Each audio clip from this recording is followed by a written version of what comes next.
नवीना लामा, मान्यजीको समय 4 मिनेट रहेको छ र यसपछि प्रदीप गिरी, मान्य प्रदीप गिरी।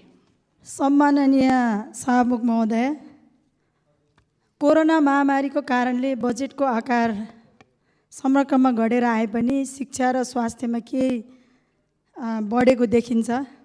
यद्यपि नेपालको संविधानले समाजवाद निर्माण गर्ने, राज्य व्यवस्था निर्माण गर्ने भनिरहँदा र हामीले चुनावी घोषणापत्रलाई स्मरण गरिरहँदा यो बजेट दुवै कोणबाट च्युत भएको देखाउँछ। म सन्दर्भ शिक्षाबाट जोड्न चाहन्छु। नेपालको संविधानको धारा 31 ले शिक्षाको मौलिक हकको व्यवस्था गरेको छ। यो त्यसमा सबै नागरिकले मौलिक शिक्षा निशुल्क पाउने हकको सुनिश्चित गरेको छ। माध्यमिक तहको शिक्षा निशुल्क अनिवार्य भनेर भनेको छ र निजीको लगानीको सन्दर्भमा चाहिँ व्यवस्थापन गर्ने, त्यसलाई चाहिँ नियमन गर्ने र त्यसलाई सेवामूलक बनाउने भन्ने कुरा उल्लेख भएको छ। तर आज हाम्रो बजेटको 166 मा सम्पूर्ण शिक्षाको, माध्यमिक तहको शिक्षाको अधिकार निजीलाई दिने भनेर आएको छ। म यो प्रति घोर आपत्ति जनाउँछु, घोर विरोध गर्न चाहन्छु, म आलोचना गर्न चाहन्छु। र किनभने यो नेपाली जनताको रगतसँग साटेको, यो संविधान विपरीत छ, संविधानको मर्म विपरीत छ र नेपाली विद्यार्थी आन्दोलनलाई कुठाराघात गरेको छ। त्यति मात्रै होइनन्, नेकपाको समाजवाद र हामीले भनेको शिक्षा नीति नेकपाको विचारधारा विपरीत छ। त्यसकारण शिक्षा मन्त्री र अर्थमन्त्रीज्यूले यो सम्मानित मञ्चमा आत्मआलोचित सहित माफी माग्नको निम्ति म माग गर्न चाहन्छु। किनभने हामीले जुन ढङ्गले आज हामीले नेकपाको, म प्रश्न गर्न चाहन्छु, नेकपाको समाजवादको शिक्षा नीति यही हो? नेकपाको सरकार, नेकपाको समाजवाद कि जसले साँच्चै भन्यो भने चोबारमा बगाएर तपाईँको चाहिँ सुन्दरी जलमा खोज्दैछ भन्ने देखाउँछ। त्यति मात्रै होइन, मुला रोपेर तपाईँको चाहिँ आलु फलाउने जस्तो एउटा गफ दिएको जस्तो देखेको छ। त्यसकारण यो समाजवादमा हामीले जाँदै गर्दाखेरि शिक्षामा आज जुन ढङ्गले तुषारपात गरेको छ, यसको म फेरि पनि घोर भर्त्सना गर्न चाहन्छु। यहाँ मान्य अर्थमन्त्रीज्यू सायद चुनावमा लड्नु हुँदैन भनेर होला सरकार र पार्टीको विचारधारालाई समेत सङ्कटमा पार्ने काम गर्नु हुँदैन थियो। त्यसकारण म के भन्न चाहन्छु भने आज म केही अर्थमन्त्रीज्यू यस्तो काम कहिले गर्नु हुँदैनन्। शिक्षा मन्त्रीज्यूको जुन अभिव्यक्ति आएको छ त्यो अभिव्यक्ति गैर जिम्मेवारीपूर्ण छ। किन यस्तो अभिव्यक्ति भयो यो सम्मानित सदनमा प्रष्ट ढङ्गले भन्नुपर्छ। अर्को कुरा, म के कुराहरू थप्न चाहन्छु। आज 12 लाखभन्दा बढी विद्यार्थीहरू आज एसई परीक्षा कहिले हुने, कसरी हुने भन्ने कुरामा निराश परेर बस्नुपर्ने बाध्यताहरू छन्। त्यसको विषयमा बजेटले केही कुरा सम्बोधन गरेको देखिँदैनन्। आज शिक्षामा वर्ग विभेद छ, त्यसको विषयमा केही कुराहरू यहाँ उल्लेख भएको छैन। कम्प्युटर शिक्षाकोलाई सुनिश्चित गर्ने भनेको छ, त्यसपछि हामीले इन्टरनेटलाई अनिवार्य भनेको छ, तर यो कुराहरूलाई यो बजेटले के भनेको छैनन्। र म स्वास्थ्यमा विश्वविद्यालयहरू, धेरै नयाँ विश्वविद्यालय, सैनिक विश्वविद्यालय, योगमाया विश्वविद्यालय, पर्यटन विश्वविद्यालयका थुप्रै विश्वविद्यालयको अवधारणा बजेटमा सम्बोधन भएको छ। यो सरकारलाई म धन्यवाद नै दिन चाहन्छु। तर यतिले मात्र हुँदैन, भएको विश्वविद्यालय प्रभावकारी बनाउनको निम्ति यो बजेटले के सम्बोधन गरेको देखिँदैन। तर स्वास्थ्यको सन्दर्भमा पनि जोखिम मोलेर अग्रमोर्चामा लाग्ने स्वास्थ्य कर्मचारीहरूलाई 5 लाखको बिमाले मात्रै हुँदैनन्।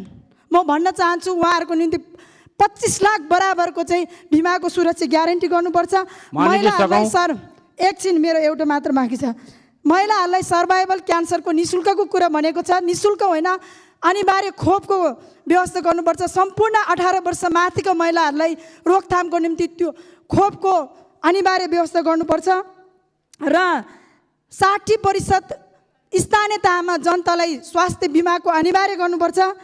र सँगसँगै जुन ढङ्गले चाहिँ अहिले चाहिँ कृषिमा बजेट हामीले कृषि आधुनिकीकरण गर्ने, कृषिलाई आत्मनिर्भरता बनाउने, कृषि देशको आधारसँग, मुख्य आधारसँग जोड्ने भन्ने कुरा गरिँदा त यो कृषिमा एकदम विभेदपूर्ण बजेट आएको छ। यसले हामीले खाद्यान्नदेखि सम्पूर्ण कुराको महामारी हुने सङ्केत देखाउँछ। त्यसले गर्दा यो बजेट संशोधन भएर आओस् भन्ने कुरा चाहन्छु।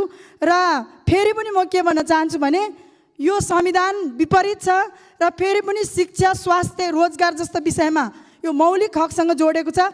यसलाई राज्यले राष्ट्रियकरण गर्नुपर्छ र यसको बारेमा बरु बसौँ, छलफल गरौँ, बहस गरौँ भन्ने कुराहरू राख्दै म यही टुङ्ग्याउँछु। धन्यवाद। मान्य श्री मृणेन्द्र प्रसाद रिजाल, मान्यजीको समय 4 मिनट रहेको छ र यसपछि मान्य श्री गजेन्द्र बहादुर महत। सम्माननीय सभामुख महोदय, नेपाली काङ्ग्रेस संसद दलको तर्फबाट प्रस्तुत खर्च कटौतीका प्रस्तावको समर्थन गर्दै आफ्ना विचार राख्दछु। निर्मला पन्तको बलात्कार र जघन्य हत्या गर्ने अपराधीलाई न्यायको कठघरामा नपुर्याएको श्रीपेच पहिरिरहनुभएका मान्य गृहमन्त्रीले रुकुममा भएको मानवता विरोधी घृणाको अपराध ढाकछोप गर्न अमेरिकामा भएको अमानवीय प्रहरी दमनको उदाहरण दिनुभएछ।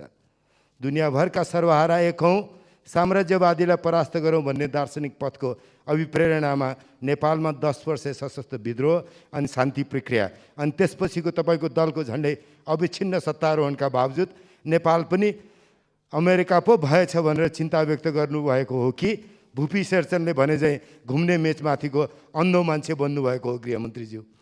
मान्य रक्षा मन्त्रीज्यू, कोरोनाको सङ्क्रमणको जोखिम दिनानुदिन बढ्दो छ। काबु बाहिरको परिस्थिति निर्माण होला भन्ने चिन्ता छ। यो महाव्याधिसँग जुझ्न सरकारलाई असीमित अधिकार प्रयोग गर्ने पञ्चायतकालीन सङ्क्रामक रोग ऐन 2020 प्रयोग गर्नुभयो। यो गलत हो।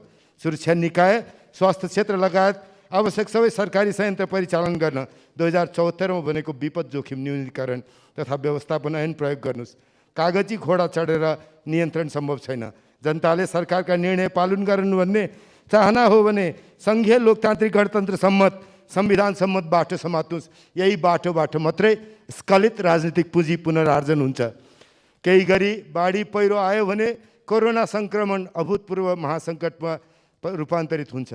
परि आउन सक्ने ठाउँमा जोखिम व्यवस्थापनको तयारी अवस्थामा रहनुहोला। शिक्षामा नितान्त नौलो ढङ्गले सोचेर नीति निर्माण गर्नु छ। खुला मनले यो छलफल आरम्भ गर्न क्याटलिस्ट बनोस् शिक्षा मन्त्रालयज्यूको काम। संविधानको व्यवस्था अनुरूप राष्ट्रिय प्राकृतिक स्रोत र वित्त आयोग र अन्तर्प्रदेश परिषदको क्षमता र क्रियाशीलता अभिवृद्धि गरौँ। केन्द्रमा सङ्घीय मामला मन्त्रालय रहँदासम्म सङ्घीयता सुदृढ हुन सक्दैन। तसर्थ केन्द्रमा यो मन्त्रालयलाई यथाशक्य खारेज गरौँ। ढुकुटीको के छ, हाल के छ, मान्य अर्थमन्त्री जानिफकार हुनुहुन्छ। सम्माननीय प्रधानमन्त्रीलाई पनि भन्नुभएको होला। तर जनताको घराइसी थैली भने रित्तिएको चाहिँ सरकारले बुझेन। यस्तो बेला रविन सायमीको व्यङ्ग्यचित्र चाहिँ करको घुँडोले नागरिकको घाँटी नचेट्नुहोस्।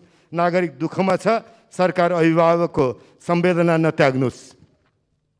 पहिले शिथिल भइसकेको अर्थतन्त्र, विशेष त सार्वजनिक वित्त कोरोनाको कहरमा सङ्कटग्रस्त अवस्थामा पुग्ने जोखिममा छ। यसबाट देशलाई जोगाउनु छ। सम्माननीय प्रधानमन्त्रीज्यू, तपाईँको अध्यक्षतामा रहेको राष्ट्रिय योजना आयोगको बैठक गरेर उद्धार, राहत, उपचार, अर्थतन्त्र पुनरुत्थानको ठोस राष्ट्रिय कार्ययोजना निर्माण गर्नुहोस् अनि त्यसमा व्यापक सहमति निर्माण गर्न संसदीय सङ्कल्पका लागि पहल गर्नुहोस्। प्रस्तुत विधेयक त्यसका लागि बाधक छ। यो विधेयक सच्याइ राष्ट्रिय अठोट अनुरूप आम सहमतिको बजेट बनाउन हाम्रा संशोधनहरू प्रस्तुत गरेका छौँ। स्वीकार गर्नुहोस्। धन्यवाद।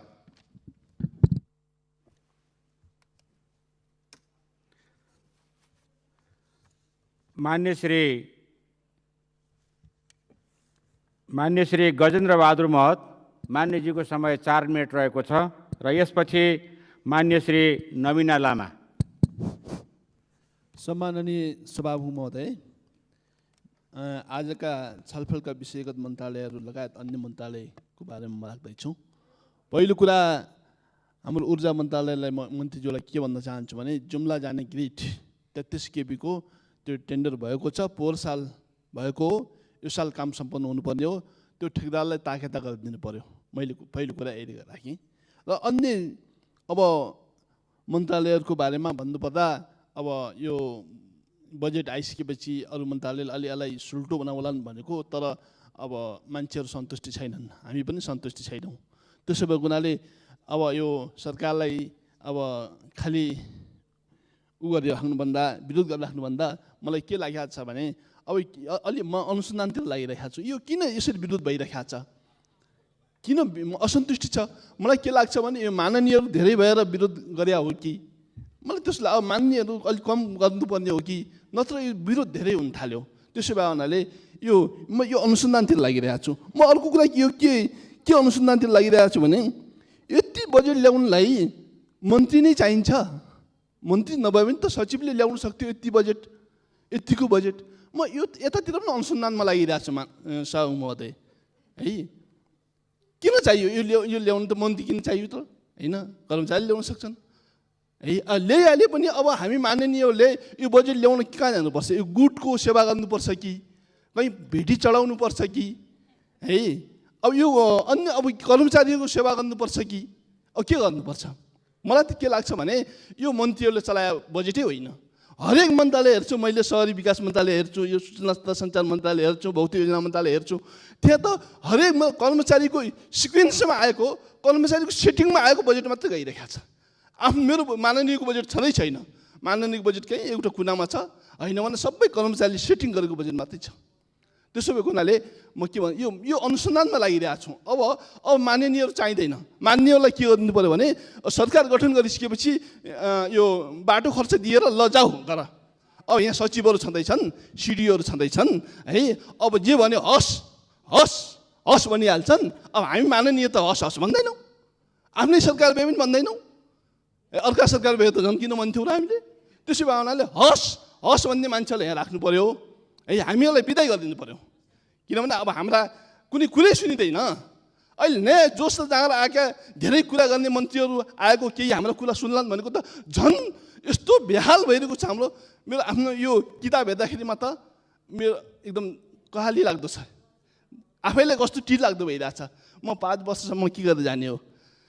ऊर्जा मन्त्रालय मन्त्रीसँग त्यही तार तान्न पाएको भए त्यही तार देखाएर जानुहुन्थ्यो जुम्लामा 5 वर्षमा, अरू केही नभए पनि सोचेको छु। अब कसरी आउँछ बजेट देख्नु भएको छ। हामीसँग माननीयसँग एउटा औपचारिक निभाउने मात्रै कुराकानी हुन्छ।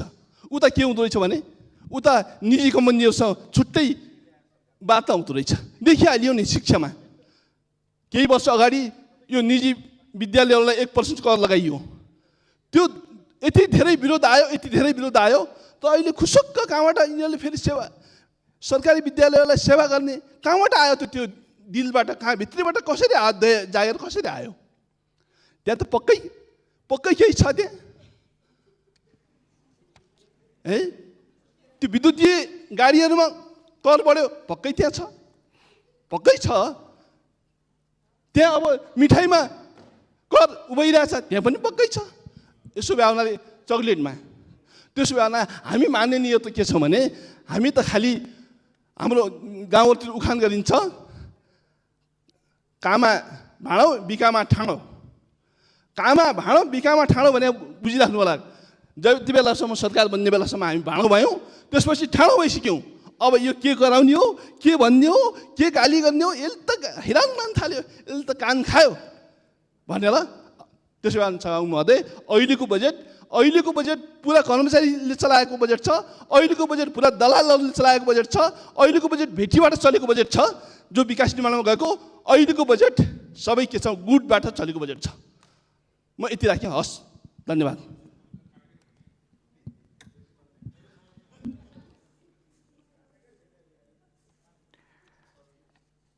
यसपछि मान्य श्री प्रदीप गिरी मान्यजीको समय 4 मिनट रहेको छ र यसपछि मान्य श्री विद्या भट्टराई।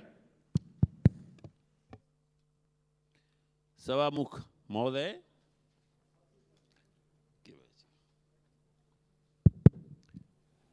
सर्वप्रथम त म आजको यस बहसका दरम्यान कहिले अघि कहिले पछि बाँटिने गरेको सानो पुस्तिका देखाउन चाहन्छु। परराष्ट्र मन्त्रालयका अन्तर्गत विनियोजित भएका रकमको परिचय अथवा सूचना यस सानो पुस्तिकाको पछिल्लो पृष्ठमा उल्लेखनीय ढङ्गबाट दिएको छ। त्यहाँ चीनमा अर्थात् बेजिङमा, क्यानबरामा अर्थात् अस्ट्रेलियामा र विभिन्न अन्य निकायमा बन्दै गएका भवनका लागि क्रमशः 15 लाख, 20 लाख, 30 लाख, 30,000 लाख, 4,000 लाख त्यहाँको अङ्क त्यही छ। र सबभन्दा पहिले तीनटा कुराहरू छन्। बेजिङको राजदूतावासको निर्माण, क्यानबराको राजदूतावासको निर्माण, यहीँ काठमाडौँमै केही भवनहरूको निर्माण र अन्तमा छ विदेशमा रहेका श्रमिकलाई कठिनाइ परेमा, अप्ठ्यारो परेमा भित्र्याउनका लाइनका लागि सहयोग पनि कुन रूपमा फिर्ता ल्याउनलाई, उनीहरूलाई फिर्ता ल्याउने क्रममा परेका मुद्दामा वकालतमा सहयोग गरिदिनलाई 118 लाख, 3,000, 4,000, 2 लाख, 4 लाख माथि 30 श्रमिक जसको आँसु र पसिनाका आधारमा आएका पैसामा हामी समेत तलब भत्ता खाँदैछौँ। ती बिल्डिङहरू बन्दैछन्। कोरोनाको यस्तो सङ्कटमा पनि उनीहरूका लागि मुस्किलले 1 लाख, 100 लाख र अर्को 3,000, 4,000, 2 लाख 50 लाख भवन पर्खिन सक्छ। म बेजिङसँगको हाम्रो सम्बन्धलाई उच्च प्राथमिकतामा राख्न अनुरोध गर्दछु। त्यसका विषयमा पछि आउँछु म। क्यानबरा पनि एउटा महत्त्वपूर्ण केन्द्र भएर गएको छ। तर क्यानबरा र बेजिङको भवनको निर्माण अथवा यहाँको परराष्ट्र मन्त्रालयको भवनको निर्माणको तुलना अहिले विदेश जान बाध्य भएका, त्यहाँ अहिले मजबुरीमा परेका, घर आउन छटपटिरहेका मान्छेको खर्चसँग तुलना गर्न सकिँदैन। यो तुलनाको उल्लेख मैले यसकारण गर्नु परेको छ। सिङ्गो सरकारको आर्थिक दृष्टिका प्रति कुन विचारधाराले हामी हिँडिरहेको छौँ, के छ हाम्रो दर्शन, म स्पष्ट बताउन चाहन्छु दर्शन के छ। सवाल यी आवश्यक दुईवटा निकायको मात्र होइन, आवश्यक दुईवटा राजदूतावासको मात्रै होइन, बाहिर कति छन् त? 30वटा हाम्रा राजदूतावास छन्, कतिपय नियोग छन्। ती 30वटा राजदूतावास कुन मानदण्डका आधारमा, परराष्ट्र नीतिको कुन समझदारीका आधारमा आज चलिरहेका छन्? बेलायतको त भव्य राजदूतावास किन छ? राणा कालमा किनिएको त्यो भवन अहिले पनि छ। सभामुख महोदय, सोध्न चाहन्छु म सम्बन्धित परराष्ट्र मन्त्रीलाई, अर्थमन्त्रीलाई, विदेशका ती नियोगमा हामी कति व्यापार गर्छौँ, कति नोक्सानी नफान भइराखेको छ, त्यसलाई हामीले किन चलाएको छौँ? मलाई थाहा छ परराष्ट्र मन्त्रीको नीतिको बारेमा हाम्रो मुलुकको देश चलाउने व्यक्तिलाई एकदमै कम चासो छ र कम जानकारी छ। आरोप लगाउन चाहन्छु परराष्ट्र मन्त्रालयमा हतपतको जान पनि चाहँदैन। परराष्ट्रमा नियोग चलाउँदाखेरि हामीले भूगोल र हेर्नुपर्छ। भूगोललाई, हाम्रो मुलुकलाई काम लाग्ने देश कसैले मन पराए पनि नम्बर आए पनि हिन्दुस्तान हो, चीन हो, त्यसपछि छ भने संयुक्त राज्य अमेरिका हो। बाँकी मुलुकसँग हामीले कुनै समय राजालाई हरै शहर पछि दरबार चाहिए जस्तै अहिलेका राष्ट्रपति र प्रधानमन्त्रीको स्वागत गर्न राजदूत राख्ने काम छैन।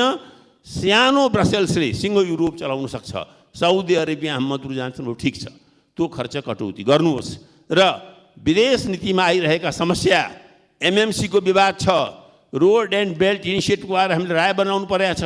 हामीले भर्खरै हिन्दुस्तानमा मेघनाथले हनुमानलाई अथवा रामले रावणलाई प्रयोग गरे जस्तै अस्त्र प्रयोग गरेका छौँ। ब्रह्मास्त्र, वायुवास्त्र बाहेक आज नक्सास्त्र। अब हामीले प्रयोग गरेको त्यो नक्सालाई विफल हुन नदिन जुन हामीले कूटनीति अपनाउनु पर्ने छ, के त्यस बारेमा हाम्रो मन्त्रालय सजग छ? कि त्यसमा हामीलाई मेड्रिडको राजदूतावासले कुनै सहयोग गर्न सक्छ? त्यसमा हामीलाई डेनमार्कको राजदूतावासले सहयोग गर्न सक्छ? गरे बरु बेजिङले नै गर्ला, ध्यान पुर्याउनुहोस् यदि तपाईँलाई अगाडि बढ्न छ भने। होइन भने हिन्दुस्तानसँगै लेनीदेनी गरेर बदलिएको परिस्थितिमा गणतान्त्रिक तवरले निर्णय गर्नुहोस्। राजा महेन्द्रले जस्तो सुटुक्क एउटा चिठी महेन्द्रको पाएर एकातिर काम गर्ने, अर्कोतिर उग्र भाषण गर्ने काम नगर्नुहोस्। यद्यपि जाँदा जाँदै भन्न चाहन्छु म, राजा महेन्द्र अत्यन्त सफल र दूरदर्शी कूटनीतिज्ञ थिए। यो मेरो भनाइ होइन, भारत, चीन र नेपालका सन्दर्भमा लेखिएको सबभन्दा आधिकारिक पुस्तक लियो रोजको स्ट्र्याटेजी फर सर्भाइभल, नेपाल कसरी बाँचो भन्ने विषयलाई हेर्नुहोस्। र कूटनीतिका विषयमा हामीले बुद्धि पुर्याइरहेका छैनौँ। कूटनीतिक ढङ्गले गर्नुपर्ने कामको साटो हामीले विदेशको नियुक्तिलाई आफ्ना कार्यकर्ता पाल्ने छौँ। अब सके श्रीलङ्कामा एउटा राजदूत विश्वम्भर प्याकुराललाई नियुक्त गरिएको थियो, नेपाली काङ्ग्रेसका पालामा गरिएको थियो, नेपाली काङ्ग्रेसको कोटाले गरिएको थियो। उनी त्यहाँ 1 वर्ष फर्केर आएर आफ्नो विलाप, आफ्नो क्रन्दन टिभीमा बोलेका छन् र रुँदै भनेका छन्, कृपया यस्ता फजुलका राजदूतावास नबनाउनुहोस् र सार्थक कूटनीति चलाउनुहोस्। अरू केही नभ्याए पनि हाम्रो विदेश मन्त्री अर्थमन्त्रीले विश्वम्भर प्याकुराल, डाक्टर विश्वम्भर प्याकुराल जो मूलतः अर्थशास्त्री हुन्, उनको त्यो इन्टरभ्यू हेरिदिनु होला। हेरिसकेर मनन गरेर 2 मिनटमा हाम्रा प्रतिभाशाली प्रधानमन्त्रीलाई त्यो कुरा सुनाइदिनु होला। त्यसपछि उहाँ नक्सा शस्त्र, वायवास्त्र, ब्रह्मास्त्रको मोहबाट मुक्त भइकन नेपाललाई सार्थक राजनीतिका तर्फ लैजान सक्नुहुन्छ। उहाँमा दक्षता छ, सल्लाहकार ठिक भएनन्। यति पनि आफ्नो कुरा सिद्ध्याउन चाहन्छु। धन्यवाद। मान्य श्री विद्या भट्टराई, मान्यजीको समय 4 मिनट रहेको छ र यसपछि मान्य श्री शशि श्रेष्ठ। सम्माननीय सभामुख महोदय, विनियोजन विधेयक 2077 माथिको छलफलमा म विनियोजन विधेयकको समर्थन गर्दै आफ्ना केही प्रश्नहरू र सुझावहरू यहाँ प्रस्तुत गर्न चाहन्छु। सबैभन्दा पहिला शिक्षा, विज्ञान तथा प्रविधि मन्त्रालय अन्तर्गत केही कुराहरू म राख्न चाहन्छु। मानव विकासको सूचकाङ्कको एउटा महत्त्वपूर्ण सूचकको रूपमा रहेको शिक्षा, त्यसमा पनि बाल विकासलाई सुदृढीकरण गर्ने कुरा बजेटमा आएको छ। तर श्रम ऐनले न्यूनतम तलब 13,500 निर्धारण गरिसकेको अवस्थामा पनि 6,000मा सामुदायिक विद्यालयमा कार्यरत बाल विकासका शिक्षकहरू आजसम्म पनि काम गरिरहनु परेको कुरालाई बजेटले सम्बोधन गरेको छैन। यसमा म सम्बन्धित मन्त्रालयलाई ध्यानाकर्षण गराउन चाहन्छु। त्यसै गरी सामुदायिक विद्यालय, हामीले भनिरहेका छौँ समाजवाद उन्मुख राज्य निर्माणको परिकल्पना हाम्रो एउटा आधार हो। त्यो परिकल्पनालाई पुरा गर्नका लागि सामुदायिक विद्यालयको शैक्षिक गुणस्तरको सवाल राज्यको जिम्मेवारी हो। त्यो जिम्मेवारीलाई पुरा गर्नका लागि राज्य तयार हुनुपर्छ। यसका लागि शिक्षामा बजेट विनियोजन हुनुपर्छ, न कि निजी विद्यालयलाई सामुदायिक विद्यालयको जिम्मेवारी दिइयो भने सैद्धान्तिक रूपमा हामी गलत हुन पुग्छौँ। अर्को कुरा, विश्वविद्यालयमा प्राध्यापकहरू जो आजसम्म कार्यरत हुनुहुन्छ, विश्वविद्यालयलाई अनुसन्धानको थलो बनाउने कुरा हाम्रो नीति कार्यक्रममा पनि आएको छ, बजेटमा पनि आएको छ। तर अनुसन्धानको थलो बन्नका लागि त्यहाँ रहने जनशक्तिको विकास नगरिकन हामीले अनुसन्धानको थलो बनाउन सक्दैनौँ। त्यसकारण म यहाँ अनुरोध गर्न चाहन्छु, विश्वविद्यालयमा कार्यरत प्राध्यापकहरूको अनुसन्धानमा पहुँच बढाउनका लागि नीति र बजेटले सम्बोधन गरे पनि अनुसन्धानको कार्यमा संलग्न हुन स्थायी हुनुपर्छ भन्ने मापदण्ड अनुसार अहिले 2000 भन्दा बढी आंशिक प्राध्यापकहरू त्यहाँ हुनुहुन्छ र उहाँहरूले अनुसन्धानबाट वञ्चित रहनुपर्ने र उहाँहरूको सुरक्षा गर्नुपर्ने दायित्व राज्यको हो। यसमा राज्य जिम्मेवार बन्नुपर्छ भन्ने कुरा म यहाँ राख्न चाहन्छु।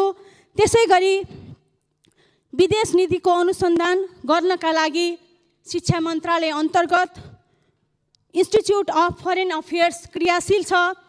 यसले अनुसन्धानका लागि रकम पनि विनियोजन गर्ने गरेको छ। तर 1990 देखि जति रकम विनियोजन गरेको छ यसमा वृद्धि हुन सकेको छैन। आज हामी सीमा अतिक्रमणको कुरा गरिरहेका छौँ, कूटनीतिक सम्बन्धको विकास गर्नुपर्छ भनिरहेका छौँ। तर हामीले यो प्रकारको अनुसन्धानलाई बढाउन सकेनौँ भने हामीले कसरी हाम्रो देशको रक्षा गर्न सक्छौँ, यसमा शिक्षा मन्त्रालयको ध्यानाकर्षण होस् भन्ने कुरा म जाहेर गर्न चाहन्छु। र म अब शिक्षा मन्त्रालयपछि गृह मन्त्रालयतिर आफ्नो केही विचारहरू व्यक्त गर्न चाहन्छु। सीमा सुरक्षालाई महत्त्व दिँदै पूर्वाधार निर्माण र सुरक्षाकर्मीहरूको उचित व्यवस्थापन आवश्यक छ। कारागारहरू आज पनि मानवीय छैनन्, यसैले कारागार पूर्वाधार निर्माणलाई महत्त्व दिए पनि बजेट न्यून भएका कारण सबै प्रदेशमा एकै प्रकारको प्राथमिकता दिन सकिएको छैन। कारागारको व्यवस्थापनलाई प्रमुख महत्त्व दिनुपर्ने देखिन्छ। अपराधबाट पीडित बालबालिकालाई प्रहरीले पक्राउ गर्न नमिल्ने, उनीहरूलाई सुरक्षित रूपमा राख्ने सेफ हाउस बन्द भएका कारण उनीहरू असुरक्षित छन्, हिंसामा परेका छन्। यसलाई ध्यान दिँदै तत्काल गृह मन्त्रालयले बजेट विनियोजन गर्नुपर्ने देखिन्छ। र अर्को म अब प्रधानमन्त्री कार्यालयलाई एउटा सुझाव दिन चाहन्छु। राष्ट्रिय सुरक्षा, विदेश नीति र मानव सुरक्षा सम्बन्धी नीति अनुसन्धानका लागि बजेट आवश्यक देखिन्छ। परराष्ट्रको कुरा गर्दा खास गरी हामीले कम्पिटेन्ट कूटनीतिक नियुक्तिलाई राष्ट्रिय प्राथमिकता दिँदै कूटनीतिक नियोगको प्रभावकारी भूमिकाका बारेमा समेत ध्यान दिनुपर्ने देखिन्छ। र अन्त्यमा म खास गरी तटबन्धको नियन्त्रणको कुरा उठाइरहँदाखेरि सेती नदी छुटेको छ। ऊर्जा मन्त्रालयलाई म सेती नदीको तटबन्ध र त्यसको संरक्षणको कुरा जाहेर गर्दै मेरो मन्तव्य टुङ्ग्याउँछु। धन्यवाद।